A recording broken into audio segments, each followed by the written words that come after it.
So here is a handout related to Rosh chapter 7, and it's called Noun and Adjective Endings. What we're doing in this chapter, at least one of the main segments of chapter 7, is to talk about the fact that Hebrew nouns are assigned grammatical gender. Gender is a very heated discussion today. Thankfully, we're not talking about that kind of gender, those gender discussions. Rather, what we're talking about is a grammatical category. In English, we have nouns that also have gender. Think man, okay? If I want to replace the pronoun man, the word man with a pronoun, which pronoun do I use? He, she, or it? He, right? I have to choose a gendered pronoun for man, he, and that becomes a signal to me that the gender of that noun is masculine. If I, on the other hand, am referring to a woman and then I want to refer to her with a pronoun, I use she, right? If I am talking about a pencil and I want to refer to the pencil with a pronoun, I use the pronoun it. So English has three genders, masculine, feminine, and neuter. And that neuter pronoun, the neuter gender, is reserved for things that don't have a natural gender. Okay? In Hebrew, we have gender as well. There's only masculine and feminine gender. If something that you would typically in English consider to be neuter is being referred to, it's going to have a gender that's masculine or feminine, even though it's inanimate and we would think of it as an it. Also, Hebrew has the category of natural gender. So things that have a natural gender tend to have the same grammatical gender as their natural gender. So if you think of the word ish, man, okay, what would be the grammatical gender of man in Hebrew, do you think? Yeah, it'd be masculine, right? If you had the word isha, you would assume that the gender of that noun is grammatically feminine gender. All right? Good. But then we're going to come across other words that, that have a gender that's assigned to it as masculine or feminine, but there's not going to be anything male or female about it. So the word davar, we learned the word davar. What's a davar? It's a word. The word davar is masculine gender. It's masculine gender. It is not masculine, though, in essence, right? Don't try to psychoanalyze the Hebrew mind and say, well, since Hebrews thought of words as masculine, that therefore they had this crazy idea about reality and whatever, okay? The word for faithfulness in Hebrew is emunah, and that's feminine gender. Doesn't mean that faithfulness is a particularly feminine trait, though, is it? Because we all know that men are faithful. And women are too, right? So don't draw these crazy conclusions about the gender of a noun in Hebrew and how that somehow reflects the structure of the Hebrew brain or something. Okay. Now, in Hebrew, we have gender, masculine and feminine, and then we're going to have number, which refers to whether things are singular, one, plural, many, and Hebrew also has a number called dual, and dual means what? Yes, dual means two of something, or a pair. The dual form in Hebrew is not used very often, but it is used, and it's used when nouns come in natural pairs. So what are some things that you know of that come in natural pairs in the world? Oreos and milk. Yeah, Oreos and donuts. Okay. Yeah, eyes, right? Eyes, ears, and so forth. Good. So I'll just real quickly introduce you to the ending for the dual. And once I do this, you should remember it and not have to think about it ever again. Okay? That's easy to spot. It is the vowel pathak under the last consonant of the noun, followed by a yod with a kirik under it and a mem. What sound does that make at the end of a word? Ayam. Ayam. Say that with me. Ayam. Ayam. So if I want to talk about a horse in Hebrew, the word for horse is sus. Sus. I've got that in your chart here, by the way. Sus. And one horse is sus, but two horses is susayim. Susayim. All right? The word for yod, or the word yod, is the word hand. Okay? So one hand is yod, two hands is, what do you think? Yadayim. Yadayim. Yadayim. Okay? So ayam added to a word makes it a dual. All right? So, because it doesn't happen as frequently as just regular singular and plurals, we're not going to focus on that, but just be aware that there is a dual form in Hebrew. Now, with our chart here, what I'm laying out for you on the left side is what the endings are that attach to nouns to indicate masculine or feminine, singular or plural, and they go together. So one sort of ending, like over here, this comets hey ending, that tells me typically that a noun is both feminine and singular because that's the slot it occupies in the chart, you see?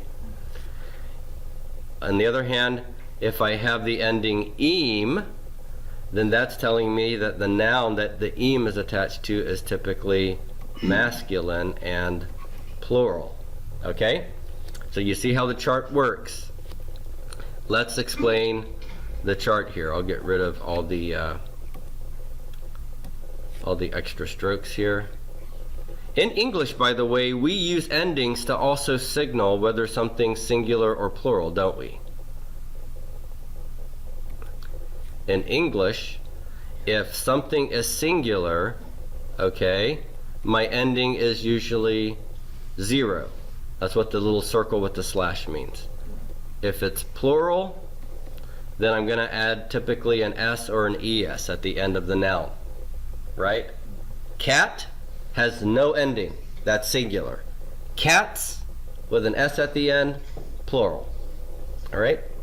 So, in Hebrew, if a noun is masculine singular, its most common ending is what I'm calling 0 ending. That means that there's nothing that represents the ending. The ending is the absence of an ending. Okay? And that absence of an ending is meaningful when we're dealing with nouns. This is also true with adjectives. We're going to learn adjectives in chapter 9, I believe. And adjectives can be masculine or feminine, singular or plural as well. And when an adjective has 0 ending, it's masculine singular. Okay? So, 0 ending. So take a look at the word horse. Notice after the word sus, there is no ending.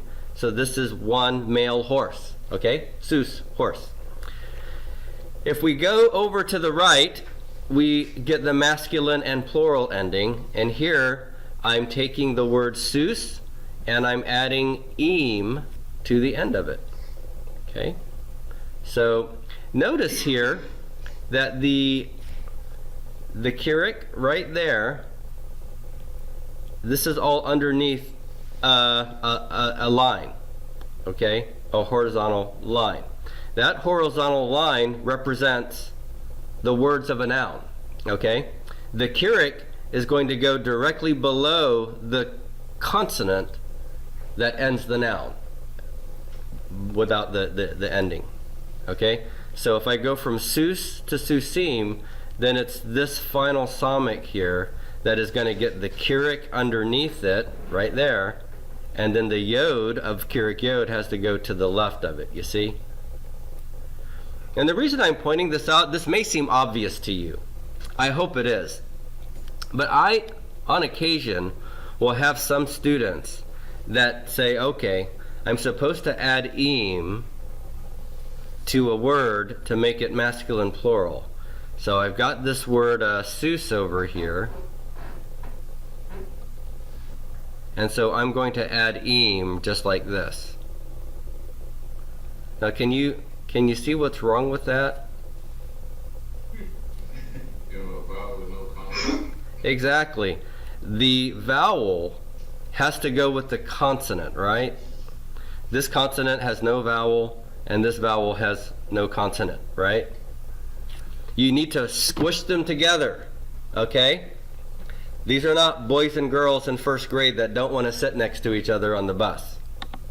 These are boys and girls in the 12th grade that really want to sit close together, okay?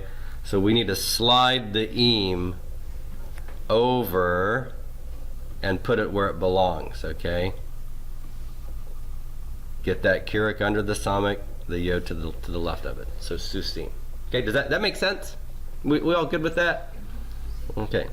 You guys like girls, right? So this is all right. Now, back over here. Let's talk about the feminine forms. We have kamate is my typical feminine ending. So if I have the word sus, which is a masculine noun, and I want to make it a feminine sus, a feminine horse, which is also known as a mare, then I can add the kamets and the hey under that last consonant of sus to make it feminine. Sus becomes susa. Susa. So say that with me. Susa. Okay? Now, it's not the case that I can always start with a masculine noun and convert it to a feminine noun. Because some words just are feminine and there isn't a masculine counterpart to it. So I am simplifying this a bit here. You will usually just be given the feminine noun as is. So susa will just be what you're starting with, and then you'll say, okay, well, how do I make that feminine noun plural? What do I do to make it plural? And what you're going to do to make it plural is you're going to, you need an oath ending for it. Okay, so oath is the feminine plural form for the ending. But you can't tack that on to a hey over here that's part of Comet's hey, because you know that hey is not a real consonant at all, is it? It's a fake, phony consonant. And I can't attach an ending to something that's not really there. So what we're going to do in Hebrew is we're going to drop this historically long consonant. It's going to go away. The Comet's hey will drop. I'm going to be left with the noun stem, the sus part, and then I'm going to add the oath to the end of it. And so I'll have susot, and that will be plural for mare. So mares, female horses, mares. Okay? So those are the forms here of the noun when we add these endings. So let me get rid of all of the noise there, and just have you now look at the form with the endings, okay? And just read these with me. So we'll start here. We have sus. Everybody say that with me. Sus. One male horse. Susa below. That's a female horse. One female horse, so a mare. We have over here susim. Susim is male horses, and susot, female horses, also known as mares. Mares. Okay? Now, I have a couple of words written down below the chart, and this is just a reminder that when we say that the common masculine singular ending is zero, right? There's my masculine singular ending, zero, no ending. That doesn't mean that if a noun has zero ending, that it has to be masculine. we do have some feminine nouns that have no ending and they are still feminine. Okay? So those nouns, can they ever be masculine? Nope. If we're dealing them as feminines, they're always going to be feminine. Yes, if I were to ask you what gender is ear, even though it looks masculine, you'll always tell me that's feminine. Okay? And sometimes these nouns that are feminine, when we make them plural, and you actually learn the plural form of ear, last chapter, it's arim. Remember that? Slightly irregular. The Keurig yod of under the ayin has become a kamet. So arim. Notice that the feminine plural form has an im ending, which looks like it's what gender? That looks masculine plural, doesn't it? But if I asked you what gender is arim, you would still tell me that's feminine plural. Okay? Still feminine plural. So, what I've given you in this chart here is the opportunity, if you can print this out, is to practice writing the endings on the left side and then the noun with the ending, the noun sus with the endings on the right side. Okay, so make several copies of this and just practice writing this. Now, of course, you can just do it on a blank or scratch sheet of paper as well, but I want you to practice writing these down. Let me go ahead. I probably ought to tell you this as well. There is one other fairly common feminine singular marker, and it's this. So go ahead and add this to your chart. Okay? Let me make this a little bit bigger.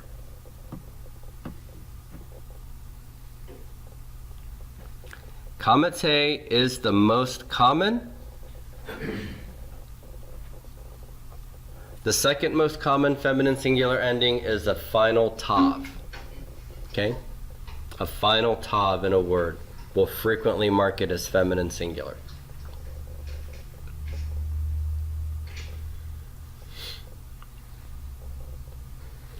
Okay? So, I have, on occasion, taught my students a little crazy song to remember these endings. And I'm almost embarrassed to sing it for you because I'm not a good singer and my wife is the singer in the family. But we'll do it anyway. Okay? How many of you remember the song Three Blind Mice when you were growing up? 3 blind mice, 3 blind mice, see how they run, see how they run. They all ran after the farmer's wife. She cut off their tails with a carving knife. Did you ever see such a sight in your life as 3 blind mice? 3 blind mice. Well, here, our song is 0 to, 0 to, im and ot, 0 to, im and ot, 0 to, im and ot. Im and ot. Im and ot. Okay, there you go.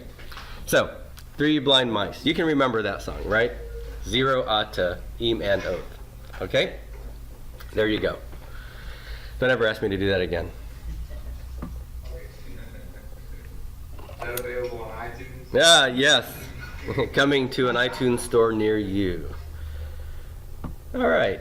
So, some of the student members, they don't think that you're married with kids. I'm trying to tell them you are. they don't think I'm married with kids? He is married to a real person and children. Yes, that's right. All right. So let's take a look at a couple other situations here that are worth discussing, and that has to do with words like av and isha. Okay. So we're going to look at some words that don't do what we are expecting them to do. Okay, so let's take a look at the word for father. Okay, you guys remember seeing Abba in your Greek New Testament or your English New Testament, right? And Abba is the Aramaic word for father, and the Hebrew word for father is av, which is using all the same consonants there. Abba just has an ending on it in Aramaic that signals that you're addressing the father. So sort of like the article in Hebrew can indicate the vocative function, O Father, okay? In Aramaic, the article is at the end of the word, Abba, and that would also mean father or O Father, okay? So anyhow, this is the word for father. What gender do you think father is? Yeah, masculine. Very good. It has 0 ending here, so it is what we expect, masculine singular. But when we make of plural, it looks like this. You see that oath ending right there? What's the oath ending telling me? That this is plural for sure, right? So would you say that the fathers have become emasculated here and they're now feminine plural? The correct answer is no. This is not, avot is not a feminine plural noun. It is rather masculine plural. Okay? So even though it looks feminine plural, it is actually a masculine plural noun that happens to have what looks like a feminine plural ending. Okay? So Av is one father. Only happen in this word? No, it doesn't, unfortunately. Okay? It's all over the place. Yeah, well, I wouldn't say it happens all over the place, but it is not uncommon for the plural ending to not match what you know the singular ending is, or to not match what you know the gender is. Okay? Let me give you another example, okay, of craziness. What's that?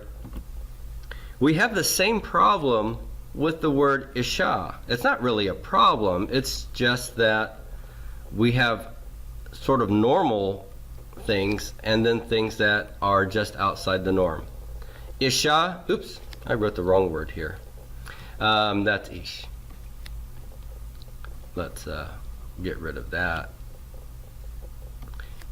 So we want to write Isha here, okay?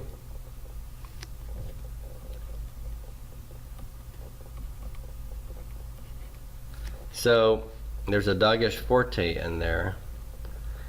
What gender is Isha? Wife? It's feminine singular, right?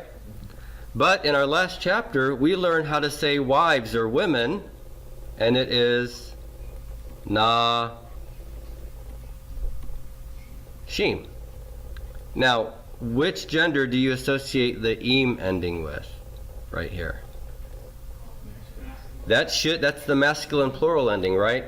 But if I asked you, hey, what gender and number is the word nashim, women, you would say, well, that's actually feminine plural, okay? It just happens to look masculine plural, okay? So in this case, the feminine singular starts with the common feminine singular ending, but its plural looks masculine. Here, we're starting with the normal masculine singular ending, but its plural looks feminine. And it's just that there are certain words you have to learn the plurals for like this, okay? Some people say, well, why does that happen?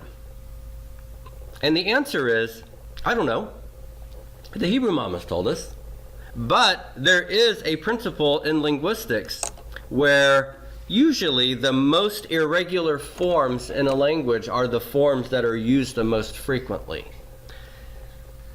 If you notice, for example, the word father here, would a child learn the word father fairly early in his life? And probably would learn the plural of fathers. Would a child learn the word for woman, man, woman, fairly early in life? Yes, and would learn the plural for those. And they're words used very frequently. And so what happens is when a word is used frequently and it has an irregular form, simply by the force of common use and repetition, that irregular form is cemented in the mind and no one ever thinks about it. It doesn't sound weird to them, okay? But when words are not used very frequently, we tend to try to standardize them and make them follow the pattern. Let me give you an example in English, okay? When our children are learning how to speak, they come across this verb to go. And they say something like, Mommy, go to the store, right? That means Mommy is going to the store. Mommy, go to the store. They don't always inflect the verb properly. But then, if Daddy comes home and little baby sister is with her older sister, and he says, "Where's Mama?" she might say, "Mommy goed to the store," right? Mommy goed to the store. What is she doing?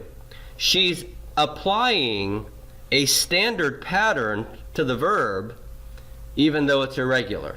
And we snicker about it and we laugh and we say, "No, honey, it's Mommy what? Went." Do you struggle with saying went when you ought to be saying goed? No. You've used it so often because it's such a common irregular verb that you don't even think about it, right? And this is what happens in language. So, av, avot, those are paired together in the Hebrew mind. They don't even think about it, okay? But if there's a word that has an irregular pattern and it's an infrequently used word, then often the force of the attempt to standardize it, sometimes that ends up becoming successful, and then a word that used to be irregular in its form ends up becoming regular. And that happens throughout language, not just English or Hebrew, but other ones too, okay? So you're going to find that the most irregular words in any language tend to be the ones that are used most frequently because they stick in their irregular form because of use and repetition. All right. So that's the matter of the nouns that are a bit irregular. If you go to page 72 of Ross, there's one last little thing to talk about with respect to masculine, feminine, plural, and singular nouns. And that's what using nouns in the plural might signify in terms of their semantics, okay? So here, he doesn't label it this way, but I just want to talk about the semantics. Semantics means meaning. The semantics of number, okay? Of using singular versus plural. And what he gives you here in the first example is the word arim. Now, you've learned arim, right? Arim is the plural of what word? City, ear, right? So this is the most common semantic value of using a plural. It is to indicate, this may sound redundant, but to indicate numerical plurality, okay? Adding a plural ending can be used to indicate numerical plurality. Ear, one city. Arim, add the plural ending, then I must be talking about multiple cities. Plurality, okay? There is a semantic difference between ear and arim, right? And the semantics has to do with how many of something, okay? And that is, by and large, the most frequent way to mean by using a plural ending. Now, the next example that he gives is interesting because what we're dealing with there is a matter of taking a word that typically is not counted and making it plural. Okay, so we have this word kesef, and I don't know if you've met this word before. Have you met kesef? It's the word silver. Okay, silver.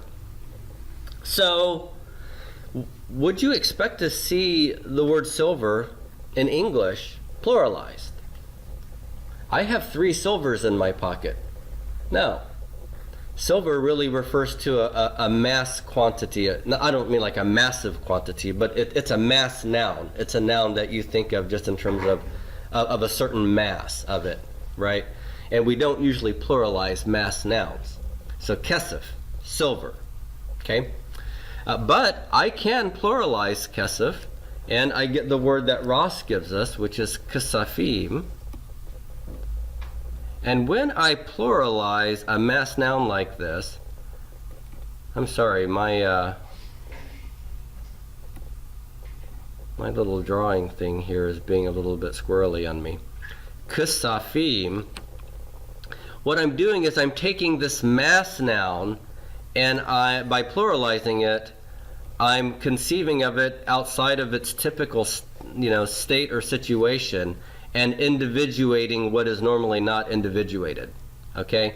And so what kusafim is going to mean is not silver as a mass, but silver pieces. Well, what are silver pieces used for? They're used for money. Okay? So kusafim. Silvers there means silver pieces. So that's a slightly different semantic value than just silver as, silver coming out of the mine, right? You see that? Okay. Here's a good one. I told you Hebrew was a violent language, right? The word dam means blood. Okay? There's the singular form, blood. Blood in your body, dam. But if I make dam plural, damim, how would I translate that? Is this the gang, the Bloods and the Crips? Right? That doesn't even work, does it? To pluralize a word like blood, dam, and make it damim is to indicate blood outside the body in an unnatural state. Okay? And we typically translate it as bloodshed. Okay? Bloodshed. Or blood donation. Well, I guess you could, but in the Hebrew Bible anyway, damim is bloodshed. It would be interesting to find out if modern Hebrew uses damim in a different way. That really would be interesting. I don't know. And then the last example that is given is Elohim, which, as you know, is a plural ending, right? Oops, Goodness, what am I doing? I'm misspelling this very important Hebrew word. So Elohim. Okay, so Elohim has the im ending. Should you translate that as gods? Plural. Depending on the context. Yes, you may, depending on the context. If you are talking about numerical plurality, which is what our first category was up here, then yes, this could just be saying more than one God. Okay? Elohim could mean gods, numerical plurality. But the plural can also be used for what is called the plural of majesty. Okay? So plural of majesty. Another term for it is the honorific plural. Not horrific, by the way, but honorific. Where putting a noun in the plural does not have the semantics of making them numerically plural. It's still a single entity, but a plural ending on it is indicating that it is that this is referring to someone who has a high status. Okay? And here it's attached to Elohim, and it means God, singular, when it's used, when the plural is simply used for indicating majesty or high status. But it doesn't only get used with deity in the Hebrew Bible. It is used, for example, when Joseph is sold into Egypt. His brothers go down to Egypt, and they meet Joseph but don't recognize who he is. He is the master of the land, or the lord of the land. And when the brothers go back to the father and tell the father, we met the lord of the land, they use this word for master or lord. It's not the word Yahweh, it's the generic word for master, but they use a plural form even though they're only referring to Joseph as a single individual. They don't know his name. They call him the Lord, though, the master, and they use a plural of majesty for him. Okay? So what I'm trying to indicate here is that don't assume that plural of majesty kinds of plural are only used for divine people, okay? It could be used for anyone of exalted or high status. Have I told you guys about the royal we in English culture?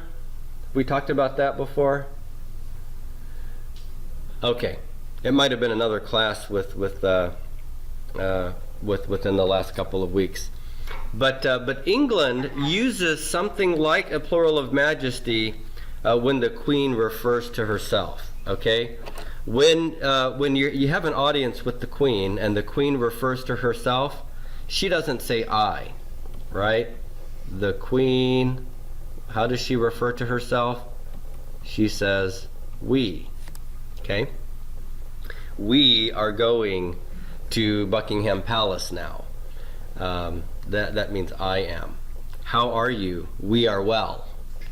Okay, so the queen always uses we. This is what is called the royal we. Okay? So as a royal person, she uses the we pronoun even though she means me or I. In my household, we have something called the martial we. I haven't told you about the martial we, have I? This is sort of related to the royal we, but it's the exact opposite. Okay, my wife and I are sitting on the couch watching Designated Survivor or something one night, and she looks at me. It's Tuesday evening. And she says, honey, tomorrow's trash day. We need to take out the trash. And you know, I know what that means. Okay? The martial we does not mean I. The martial we means you. Okay? So I wonder, do any of you in your family have wives who use the martial we? Okay, so this is whatever we, right? So anyhow, there you go. That for us it's the martial we, and the martial we is you.